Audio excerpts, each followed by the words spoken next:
Maayong udto gikan sa Solar News Channel Manila. Ako si Menchu Antigua Makapagal.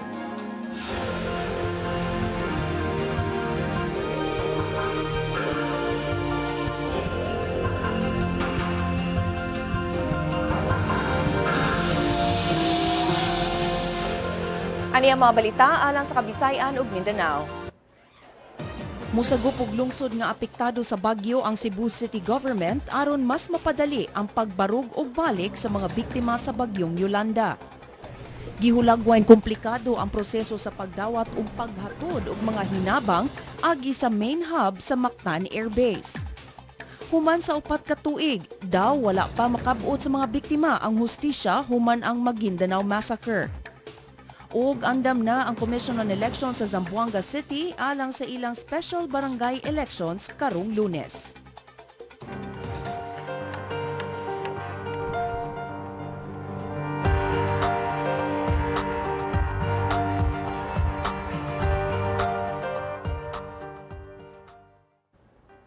Duha ka semana ang milabay sukad miigo ang bagyong Yolanda sa nasod, miabot na sa 1 ka milyon ang food packs nga giapod-apod ngadto sa mga apektado sa bagyo. Gibutyag sa National Disaster Risk Reduction and Management Council nga gideliver ang maong mga food packs sa duha ka areas nga gilangkuban sa 3 ka logistics hubs sa Kabisayan. Pagkakaroon, mikabat na sa sobra 473 million pesos ang kantidad sa hinabang nga nahatag ngadto sa mga apektado sa bagyo. Matod sa NDRRMC, sobra sa 2.1 million ka pamilya o 10 million ka tawo na ang apektado sa bagyo. Misaka sa 4,015 ka mga tawo ang namatay tungod sa bagyong Yolanda, ang 4 ka lawas nga nagdugang gikan sa Palawan. Sobra 18,500 ang samdan, samtang sobra 1,600 ang missing. Dugang sa NDRRMC, sobra 1 ka milyon na ka mga balay ang naguba tungod sa bagyo. Miabot na sab sa sobra 12.6 billion pesos ang kantidad sa nangaguba nga infrastructure ug agriculture sa lugar. Mikabat sa sobra 2.1 billion pesos ang naguba sa infrastructure ug sobra 10.5 billion pesos sa agriculture. Musagop og lungsod nga apektado sa bagyo ang Cebu City Government aron mas mapadali ang pagbarug ug balik sa mga biktima sa bagyong Yolanda. Dugang detalye pinaagi ni Twini Malinaw. Twini? Menchu mitanyag si Cebu City Mayor Michael Rama nga musagop ang dakbayan sa Subo ug lungsod nga hilabihang naigo sa bagyong Yolanda niadtong Nobyembre 8. Matod sa mayor, buot niyang ipahunong na karon ang pagpada og relief goods sa mga lugar nga naigo sa bagyo aron masugdan na ang pagtukod og balik sa mga balay. Sama sa giplano sa Muntinlupa City nga milunsad og adopt an LGU plan, plano sa mayor nga musagop usab sa ang pagagamhanan sa Subo ug lungsod sa amihanang probinsya ug usa-usab sa Leyte sama sa Palo o Ormoc. Dugang sa mayor nga kinahanglan tabangan ang Leyte ang mabalik na ang maayong supply sa kuryente sa Visayas, lakip na ang tibuok nasod. Niadtong Nobyembre 8, nadaot ang major geothermal power plant sa Leyte tungod sa pagkusukuso sa bagyong Yolanda. Ang geothermal power plant mo ay naghatag og 1/3 nga power requirements sa rehiyon. Wa paingon natuki sa mayor ang maong proposal ngadto sa Cebu City Council kinsa mo mohatag approval alang sa maong katuyuan.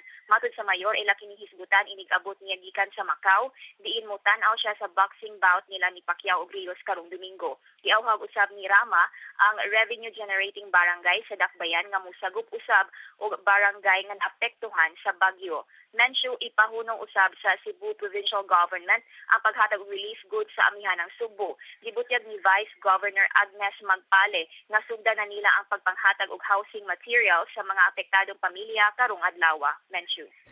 Twini, unsa may proseso nahibaw ka ba kung unsay proseso nga ilang buhaton para pagpili sa lungsod nga ilang i-adopt? Wala pa na nato mapangutana sa pangagamhanan sa dakbayan sa Subo, Menchu, pero ato nang susihon sa pagkakaroon, Menchu. Okay, daghang salamat Twini Malinaw reporting gikan Cebu City. Gihulagway nga dako ug komplikado ang operasyon sa main hub sa Typhoon Yolanda Relief Operations samtang nagsulod gawas ang mga dagkong cargo plane sa Mactan Air Base sa Lapu-Lapu City, Cebu. Priority sa mga tinugyanan sa airbase ang kaluwasan sa aircrafts ug sa mga sakay niini.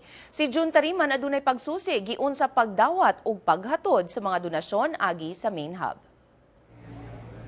Mauni ang command center sa main hub sa relief operations sulod sa Mactan Benito Ebuen Air Base sa Lapu-Lapu City, Cebu.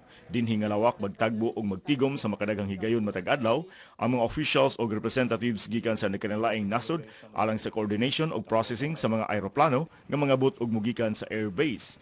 Dinhi susihon pagayo ang mga detalye sa foreign donation lakip na ang pag-abot, pag-ila sa kargamento o pasahero ug unsay mahimo sa moabot nga aircraft. Magsugod ang donation process sa higayon nga ang foreign donor mo padayag sa tinguha nini paghatag og relief assistance pinagi sa Department of Foreign Affairs. Sa higayon nga dawato na sa Philippine government ang pledges, itakda dayon ang pag-abot sa aeroplano nga magkarga sa mga relief goods gikan sa laing nasod nganhi sa Mactan Air Base.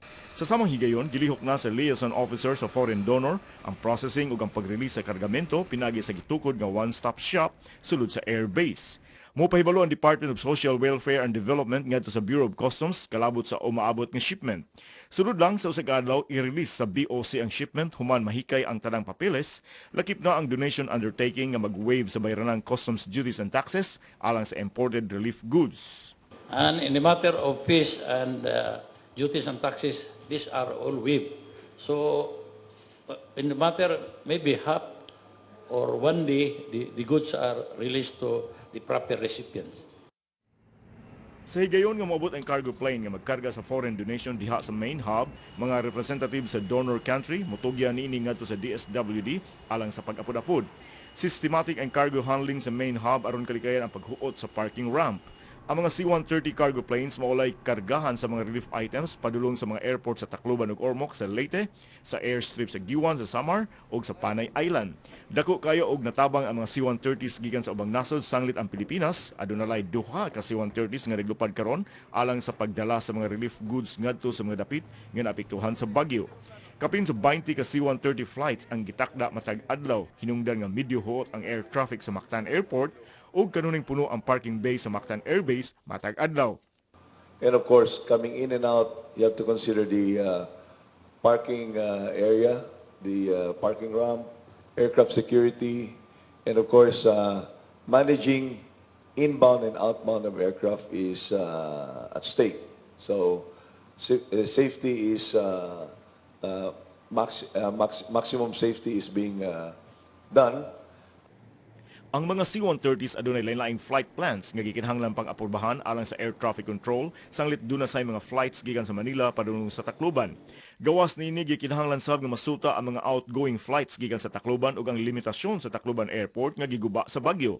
Samtang daghan og complications gikinahanglan ang flight coordination sa tanang aircrafts. This is very, very huge just now. It's, as I've told you before, so it's involved a lot of both organization and nations, and we have coordinating meetings, and we, who is running the air operations, we have meetings several times a day to coordinate all the flights, and it's a little bit tricky to get all the cargo.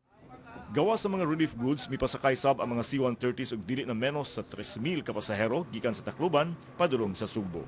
June Tariman, Solar News. Mibika na ngadto sa Leyte ang medical team gikan sa probinsya sa Misamis Oriental aron pagpahigayon og medical mission. Si Cheng Ordonia sa detalye. Cheng? Menchu, migikan kagahapon ang convoy sa medical team na naglakip sa 12 kasakyanan gikan sa provincial government sa Misamis Oriental alang ngadto sa Leyte.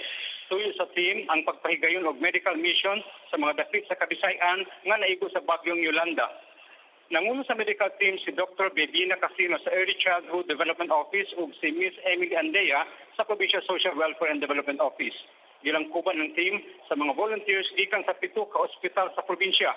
Lakip sa serbisyo ang ilang ihatag ang psychosocial interventions ngadto sa mga biktima sa bagyo.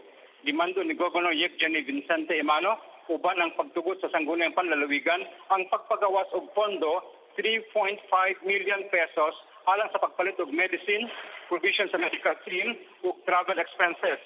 Lakip sa convoy sa medical team ang usa ka fire truck, 2 ka ambulances, 4 ka dump trucks ug 5 ka service vehicles. Dala sa medical team ang 4 ka power generating sets, usa ka dakong water purifier ug medicines nga nagkantidad og 2 million pesos. Giubanan ang medical team ug mga sundalo atol sa ilang 8 ka adlaw nga medical mission sa Kabisayan. Menchu. Dagang salamat, Cheng Ordonez, reporting gikan Cagayan de Oro City. Human gibanla sa bagyong Yolanda ang mga balay sa usa ka barangay sa Basay, Samar, wala maapil pagkabanlas ang pagtuo sa mga tao sa mga lugar. Ani ang report ni Sara Velasco. Ang panahon sa kalamidad, mausay panahon sa pagsulay sa mga apektado sa bagyo.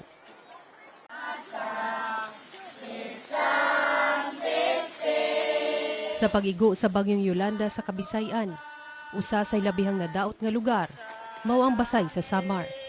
Apan bisan na nga banlas ang mga balay sa mga residente, wala maapil pagkabanlas sa ilang pagtuo sa Ginoo.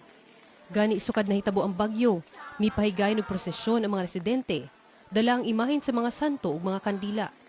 Taliwala sa ulan, ila kining gihimo matag gabii. Dala ang pagpasalamat nga sila naluwas ug pag-ampo nga makalingkawas sa pait nga kasinatian. Napanaginipan po kasi ito nung isa sa mga kasityo namin na kailangan daw na magpasalamat saka magprosesyon para sa pasasalamat po para at saka rin po sa mga biyaya na wala masyadong nabawas sa aming pamilya. Ang Basay dunay 50,000 ka tawo nga nagpuyo sa 51 ka barangay. Human ang bagyo, dulan 200 ka kinabuhi ang nakalas, 40 ang missing, ug sobra libo ang balay nga nangaguba. Matod ni Yanto, usa sa mga residente sa Basay, pipila ra mga tawo mikuyog sa pagsugod sa prosesyon. Apan kadugayan, nagkadaghan na mga tawo misalmot sa maong prosesyon. Siguro na-realize din po ng mga kasityo namin na kailangan po naming magpasalamat sa pong may kapal kung bakit po kami nakaligtas. Alang kang Yanto, mikuyog siya sa prosesyon isip pagpasalamat sa kahitasan nga siya ug iyang pamilya naluwas sa bagyo. Kahit nasira po yung bahay namin, importante po yung mga buhay namin na ligtas. Kasi po yung mga bahay, material lamang yun. Pwede pa naman po yung makuha sa mga darating na panahon po. Darating din po yun sa amin. Matod sa mga residente, nadaot man sa bagyo ilang lugar, apan wala matarog ni ini ang ilang pagtuo sa Ginoo. Sara Hilomen Velasco, Solar News. Dili madayon ugma ang street dancing ug Grand Canyaw isip main highlight sa 2013 Adivay Festival sa Benguet tungod sa pagdaginot nunot sa bagyong Yolanda. Gipasabot ni Governor Nestor Fongwan nga dili haom sa panahon karon ang Ibaloy sanglit nag-recover pa ang nasod gikan sa katalagman. Ang Ibaloy nagpasabot og kasaulugan og panagtapok sa mga tribo. Matod sa gobernador, angay lang nga mosimpatya ang mga local officials sa mga biktima sa bagyo og masabtan ra kini sa katawhan sa Benguet. Naghimo karon ang probinsya og relief efforts atol sa ilang celebration. Gihimo sa provincial government ang solidarity prayer karong adlaw alang sa mga biktima sa bagyo. Niadtong 2009 atol sa bagyong Pepeng, gikan sila sab sa probinsya ang Grand Canyaw og street dancing parade human gatusan ang namatay sa probinsya tungod sa landslide. Migahinsab ang Benguet Provincial Government og dugang 100,000 pesos gawa sa relief drive alang sa mga biktima sa bagyo. Dili na madayon ang pag-ihaw sa 23 ka native pigs atol sa okasyon sa Grand Canyaw samtang mopadala ang lalawigan sa mga utanon nga dili daling malata ngadto sa apektadong dapit sa bagyo. Una nang mipadala og 4 ka truck sa mga sayote ug patatas ang private organization sa mga vegetable traders sa Benguet Vegetable Trading Post ngadto sa mga biktima sa bagyo. I think they will understand. Dahil sabi ko, siguro wag naman sana mangyayari, no? Pero halimbawa lang reverse the situation, siguro ganun din ang feelings natin. Sa katapusang higayon, nagtagbo ang mga opisyales sa COMELEC ug city officials sa Zamboanga alang sa pag-finalize sa preparations sa special barangay election sa Dakbayan karong Lunes. Gikasabutan sa kapulisan ug military nga did-an ang mga botante pagsulod sa mga polling centers kung magdala kini og backpacks. Gipakatap na sab sa Task Force Zamboanga ang ilang mga personnel ngadto sa mga island barangays ug sa mga lagyong dapit. Bantayan sa kapulisan ang distribution sa mga ballot boxes ug election forms items o paraphernalia ugma sa Tetuan Coliseum. Gitakda ugma ang distribution sa election paraphernalia sa mga isla ug lagyong dapit samtang sa Domingo ang distribution alang sa mga dapit nga nasulod sa 7-kilometer radius gikan sa City Hall. Ipatuman sugod sa tungang gabii sa Domingo ang liquor ban tibuok syudad hangtod na sa tungang gabii sa Lunes. Pabilin sab nga gipatuman ang curfew sa syudad hangtod sa adlaw sa piniliay. Upat na katuig ang milabay, daw wala pa makabuot sa mga pamilya sa mga biktima sa Maguindanao Massacre ang hustisya. Apan malaumon ang usa ka government prosecutor nga matapos ang husay sa kaso sa dili pa mukanaog si Presidente Aquino sa katungdanan karong 2016. Si Luigi Flores sa report. Upat ka tuig human ng Maguindanao Massacre, wala gihapon makabot sa mga pamilya sa mga biktima ang hustisya. Kini bisan gibutyag sa kagamhanan nga lig-on ng kaso batok sa mga suspect. Apan bisan sa pasalig sa gobyerno, gibutyag ni Private Prosecutor Harry Roque nga lisod makabot ang hustisya. Imposible, nananaginip, dahil 4 na taon nga, narito pa lang tayo. No? Alam naman natin na halos 2014 na, 2 taon na lamang. Huwag po tayong mangarap ng gising. Hindi po mangyayari yan. Matod ni Roque, sa 106 ka suspect, 88 pa ang wa ma-arraign ug nagpabiling gawas nun. Sa 250 ka mga testigo sa prosecution, 148 pa lang ang gipresent ngadto sa korte. Atol sa pre-trial, gibutyag sab sa depensa nga ilang i-present ang 250 sab ka mga testigo. Sa porsyento ng number ng akusado pa lamang, 55% pa lang ang nahuhuli. Pero dahil hindi pa nga tapos ang prosekusyon, ilalagay natin na dun sa 55% na yon kalahati, no? So mga 25% pa lamang ang nasa proseso. Pero yung 25% na yon hindi pa tuluyang matapos kasi meron pang objection yung depensa doon sa mga 15 mga testigong karamihan ay eyewitnesses. Apan mato ni Justice Undersecretary Francisco Baraan, lig-on ang kaso sa prosekusyon. Si Baraan nga maoy nagdumala sa prosekusyon, mitanyag sa ilang ebidensya ngadto sa Quezon City Regional Trial Court sa miaging semana. We have, I think, presented enough evidence already for us to be able to secure a conviction. No? Matod ni Baraan, malaumon siya nga mahuman ang kaso sa dili pa matapos ang termino ni Presidente Aquino sa 2016. Given the circumstances, given the nature of the case, pasado na yung pace ng kaso. No? Yes. On the part of the prosecution, para bang, sabi ko nga nung the last time we talked, sabi ko mga 80% done ng trabaho ng prosecution yan. No? Nasagmuyo sab si Roque tungod kay wala pa madawat sa mga kabanay sa mga biktima ang bayad gikan sa gobyerno. Gimando sa International Covenant in Civil and Political Rights ang monetary compensation alang sa mga pamilya sa mga biktima. Ayon sa international law, kapag lumabag ang isang estado sa kanyang obligasyon, kinakailangan nagbibigay ng kompensasyon. No? So, samantalang inaamin ng gobyerno na matagal ang proseso bago makakuha ng danyos at ng katarungan ng mga biktima, dapat naman siguro sa panahong ito ay tinutugunan yung obligasyon na magbigay ng kompensasyon. Misang at nasa ilang reklamo batok sa gobyerno ang pipila kakabanay sa mga biktima ngadto sa United Nations Human Rights Committee. Ni adtong November 23, 2009, 58 ang gipatay sa giingong labing linuog nga insidente batok sa mga sakop sa media sa kasaysayan. Nahitabo kini samtang padulong mo file siyang Certificate of Candidacy si kanhing Mayor Esmael Mangudadato isip gobernador sa Maguindanao. Gitumbok ang mga supporter ug mga paryente sa kaatbang ni Mangudadato nga si Andal Ampatuan Jr. Si Mangudadato na ang kasamtangang gobernador sa Maguindanao. Luigi Flores, Solar News. Aniya ang front pages sa mga pamantalaan sa Sugbo. Sa Sunstar Cebu, gilaraw sa mga local government units ang paghatag og trabaho ngadto sa mga biktima sa bagyong Yolanda. Sa Sunstar Superbalita, sugdan na ang pagtukod sa mga balay nga naguba tungod sa bagyo. Og sa Cebu Daily News, gideliver na sa Cebu Capital ang katapusang hugna sa relief goods ngadto sa Northern Cebu. Sa pagbalik sa Solar News Cebuano, gipasidunggan ang mga sakop sa media sa Davao City. Ang detalye sa among pagbalik.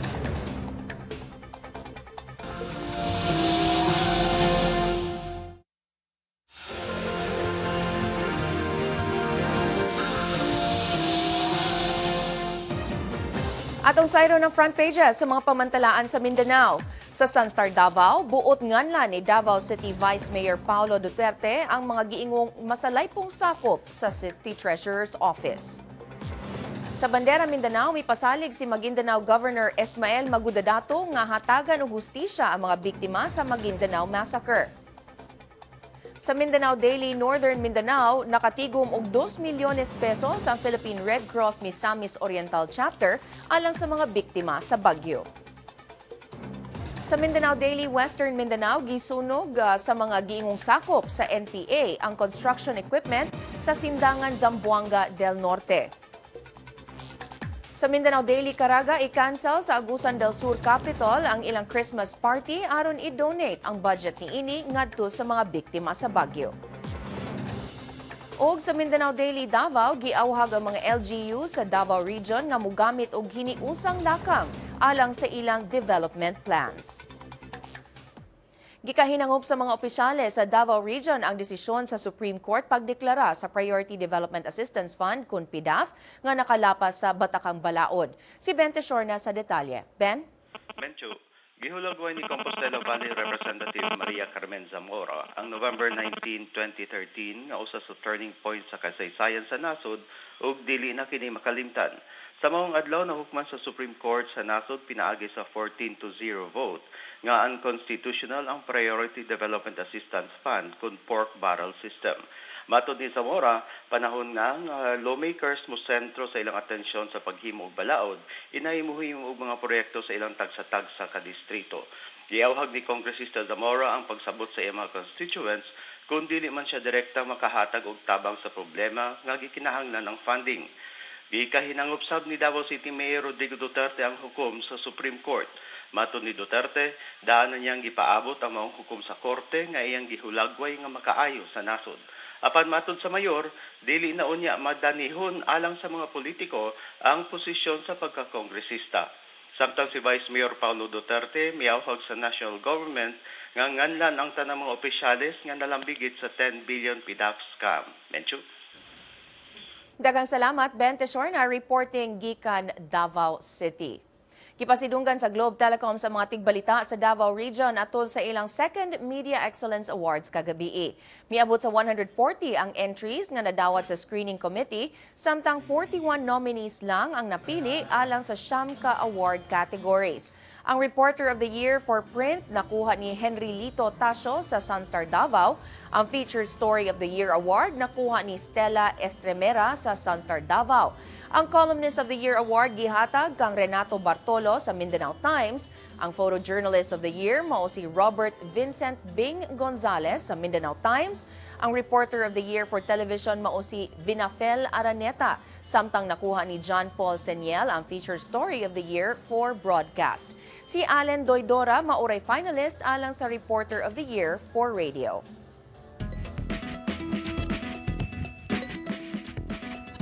Manabana sa dagan sa panahon, uban ni Pat Fernandez. Pat?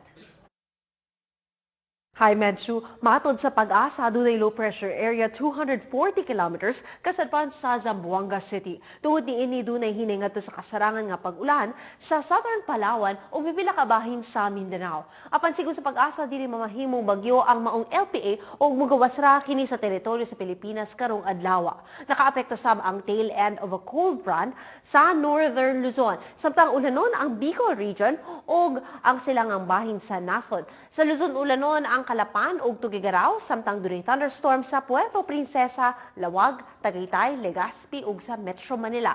Sa Metro Manila ulanon ang weekend ug mulungtad kini hangtod na sunod semana. Ug sa Visayas maayo ang panahon sa Tacloban, Iloilo ug sa Metro Cebu. Apan ulanon ang Borongan ug dunay thunderstorms sa Tagbilaran ug sa Dumaguete. Sa Metro Cebu ulanon ugma, samtang maayo ang panahon sa Domingo. Apan ulanon nga dunay thunderstorm sa Lunes hangtod na sa Martes. Ug sa Mindanao, maayo ang panahon sa Cagayan de Oro, Zamboanga ug sa Metro Davao. Apan ulanon ang Butuan ug Cotabato, apan dunay thunderstorm sa General Santos City. Ug sa Metro Davao, maayo ang panahon hangtod na sunod semana. Mao kato ang latest sa dagan sa panahon, Visayas ug Mindanao pag-amping kanunay. Balik kanimo, Medshu. Daghang salamat, Pat Fernandez. Kung buot ninyo matanaw pag-usabang episode karon sa Solar News Cebuano, i-like ang among Facebook page, Solar News Cebuano. Bisitahi sa ang among website, www.solarnews.ph. Ug alang sa inyong mga sugyot ug komentaryo, mahimo sa ninyo kining email sa solarnewscebuano@solartv.ph. Ug mao kadto ang Solar News Cebuano hangtod sa Lunes puhon. Ako si Menchu Antigua Macapagal. Daghang salamat ug pag-amping Kabisayan ug Mindanao.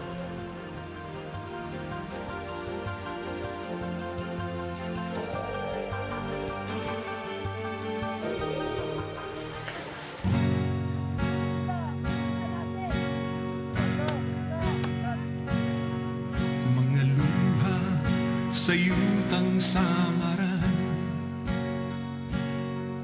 nahiagom sa pagbanlas sa ulan,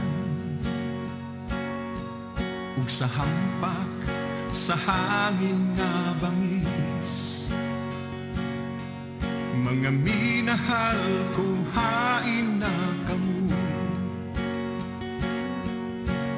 dili na mamalik ang tanan. Pag binasulay angay nga likayan, huktan ang kaligon sa dughan, ug lantaw sa unahan, kay may paglaom man.